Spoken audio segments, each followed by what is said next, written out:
Bernie Ecclestone, entrepreneur, team principal, wannabe playboy, tax fraud final boss, and sympathizer of a certain Austrian painter. The guy's done just about everything. But his greatest accomplishment would easily be turning F1 into the mainstream sport it is today. Now, I'm well aware that Bernie isn't exactly a saint. Whether it's his poor choice of mates or his hot takes on the political and economic state of the world right now, he's definitely a controversial bloke. That's what wives are for. Oh. Point being, there's just so much incredible lore behind his story. So I figured that I'd share my findings with the class. Don't worry though, this isn't going to be some text-to-speech autobiography of an F1 founding father. Quite the opposite. In the video, I'll cover all of the interesting things Bernie got up to before, during, and after his time in F1.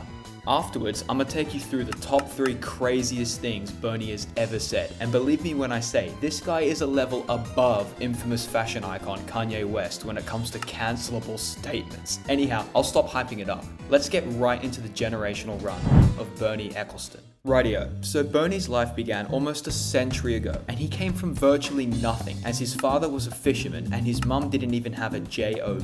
Despite his humble beginnings though, he started hustling early and quickly developed a love for the game. Like the guy was basically managing his own motorcycle dealership as a teenager, in which he was trading parts and flipping motorcycles like a modern day dropshipper. Bernie also started racing around this time and spent a few years in the Formula 3 series. However, he wasn't exactly at the same skill level as Prime Latifi, so after a few crashes he pulled the plug on his racing career, at least for now. I say this because at the end of the day, Bernie technically became an F1 driver, as in 1957 he had his first crack at being a team principal. He purchased 2 chassis and spontaneously decided at the 1958 Monaco Grand Prix he was going to be the driver as well. As I mentioned before though, Bernie was no speed demon, as he failed to qualify altogether. The only other notable side quest that Bernie may or may not have gotten up to in his youth was farming GTA heists. And yes, I'm being serious. There's been rumors for a long time that Bernie was involved in the Great Train Robbery in 1963, as the getaway driver was a friend of his. Now, I'm not trying to speculate here, but rumors don't form out of thin air, Mr. Ecclestone. Anyway, Bernie had his first real break in 1971, as he officially became the owner of the Brabham F1 team after securing it for an absolute steal at £100,000. Given that he now had full control over a Formula 1 team, the world witnessed the first case of what I'm gonna call the Ecclestone effect. Or in other words, my way or the highway. In the sense that upon taking charge, he completely rebranded the team. Under his management, the team abolished their customer car production business and went all in on their own chassis. He also brought in new staff, bid farewell to old staff, and wasn't exactly making friends in the process. But in retrospect, it didn't really matter, as within a single decade, he transformed a mid-team into a championship-winning one. Moving along though, once he got a taste of winning the game show, You are the youngest person ever. Bernie then decided he wanted to own the entire game show. What I'm getting at here is that during the 1970s, many teams independently negotiated their race fees and TV deals, which wasn't the most efficient process. Bernie saw the commercial potential here and convinced the teams to let him do all of this negotiating for all of the teams. Very nice. Under the newly formed Formula 1 Constructors Association. If that's a little abstract, think of it this way. Bernie bundled the entire sport into a single TV package that he had a cut of, which in turn made F1 more valuable. In fact, by 1978, after years of back and forth negotiations, Bernie essentially landed himself 23% of the revenue generated by F1 broadcasting. Now, I'm not going to get into all of the nitty-gritty court cases, legal proceedings, rap battles, whatever. The bottom line is that from 1987 onwards, Bernie Ecclestone was the CEO of the Formula 1 group, a title which he held onto with an iron grip for 30 years. So without going down a rabbit hole in the form of an anti-Bernie rant, I'll keep this next section pretty brief. Okay, so the main issue with his style of leadership was that he didn't prioritize the interests of F1's teams, fans, or drivers. I like to feel I'm in charge. but rather he would choose the most lucrative option under almost all circumstances. In other words, the reason why F1 traveled to so many interesting places was simply because these countries were the highest bidders, thereby enriching Bernie in the process. Anything I did for myself. So as you can probably imagine, the majority of people weren't too impressed by some of the decisions that the 5'3" dictator of F1 was making purely to fill his own pockets, which ultimately paved the way for Bernie's departure from the sport back in 2017, ending one of the longest F1 careers to date. But this brings me to the last chapter of Bernie Ecclestone's F1 career, as once the commercial rights were sold to Liberty Media, his influence became virtually non-existent. Therefore, he finally retired at the ripe age of 87 and could really focus on himself and expand his family? Yeah, that's right. What? Bernie welcomed his 4th child into the world at 89 years old, making him one of the world's oldest verified fathers of all time. Number 7 according to Wikipedia. And look, personally, I didn't know that was actually possible. Just don't look at it when you touch it. But you learn something new every day. W parenting skills, bud. Anyhow, from what I understand, nowadays the guy is basically my neighbor somewhere in Switzerland and is definitely not living here to avoid tax penalties in the UK. Because I mean, I can vouch for my boy, that £650 million he promised to pay the UK government is totally gonna be paid on time. I mean, he's 94 years young. Plus, it's not like the family man isn't still living on the edge, as in 2022, when boarding a private jet in Brazil bound to Switzerland, he was promptly arrested for carrying an undocumented firearm on board. Fair play to him though, staying strapped at Zurich airport is a must. It's hella dangerous out here. These weird hell nah. I think we're on the wrong side of the town. Alright, I'll be a little bit more serious. I'll stop attacking this poor pensioner. His F1 story ended around this time, as I said before, but in saying that, he was given what I'll label as a sympathy hire, seeing as he became an advisor to the board of directors of F1. But that didn't last at all. I'm not leaving. Because in 2020, Bernie made some pretty bold remarks. In lots of cases, black people are more racist than what white people are, resulting in his last position in F1 being stripped from him. Speaking of bold remarks, guess what time it is?